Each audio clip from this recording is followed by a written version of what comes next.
Welcome everybody back to Boost in Motion, guys, and today I'm going to give a review on this new J-Spec version of the Q50. I was getting this in a few of my emails, and I said, you know what, let me try to make a video about it because you guys want to know all the information, so I'm going to give it to you guys.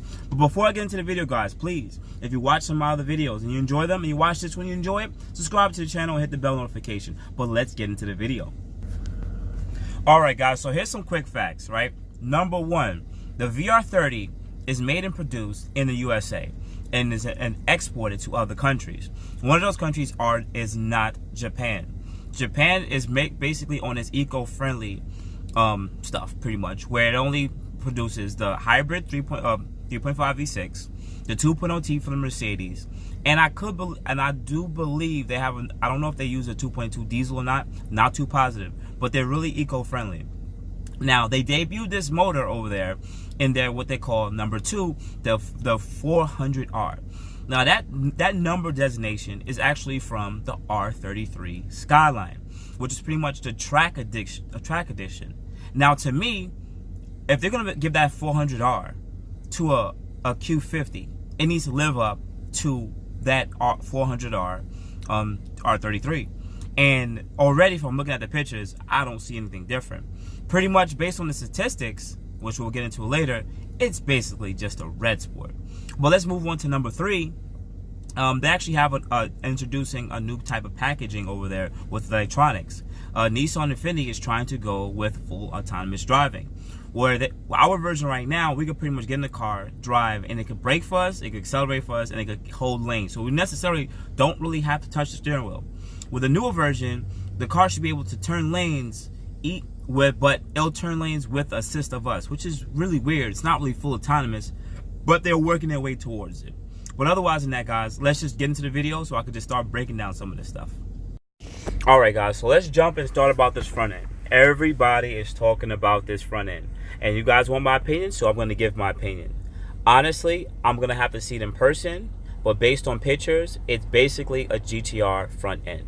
That's all it is. They put a GTR front end on a Q50. Just like the Ultima, they all gotta remember, guys, Nissan always tries to make their cars, and other brands try to make their front ends very similar. So GTR is their cream of the crop, and they want their cars to look like it. So because it's under Infiniti Nissan, guess what? They're gonna put a GTR front end on it. Now, number 2 is those wheels that they're using, at least in this picture. These wheels on the US market are actually used on the 3.0T Sports. You don't get these wheels on the Red Sports. Reason being is these wheels aren't that wide. But I'm very curious on why they put them on this car. But here's a funny thing about it. If you get a hybrid, guys, you'll get a hybrid in the Japanese market. You'll get these wheels with no BBK, and you can get an option of getting paddle shifters, and you'll get this front end because this is necessarily their front sport front end. Now, I don't know if they're going to still have this front end that we have, but I will assume that this is the specialized Sport 400R front end. So let's just continue to a few other looks of the car. Now, looking at the car from more of the side, it still isn't really intriguing to me. They don't really change nothing aggressive here. It's still a hybrid because that little thing says hybrid. So they're pretty much showing this 400R front end on hybrid. And you can even see that there doesn't have a BBK. But you know what? Maybe because this is just their prototype assumption. Maybe it's not their production model yet. You can probably opt up to a bigger BBK. But otherwise than that, the car still looks pretty bland. So let's continue to go to the rear. Now, this little angle right here looks really good. I like this angle. But you know, whenever you add the theatrics and perfect angles and the perfect Photoshop, everything just looks better. So let's just take a better look.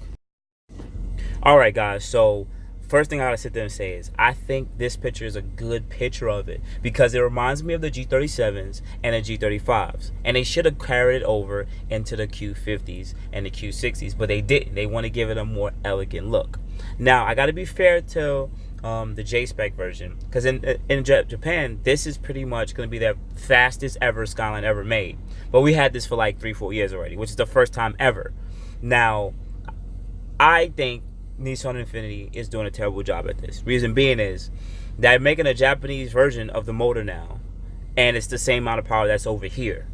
So with the history of the 400R, which is pretty much the most powerful GTR-ish Skyline that was ever made from back in the day, I don't want to really talk about the R35, but I'm really sticking to like the R32, R33, R34 from factory. They're not making a track edition. Like this car is necessarily just a red sport.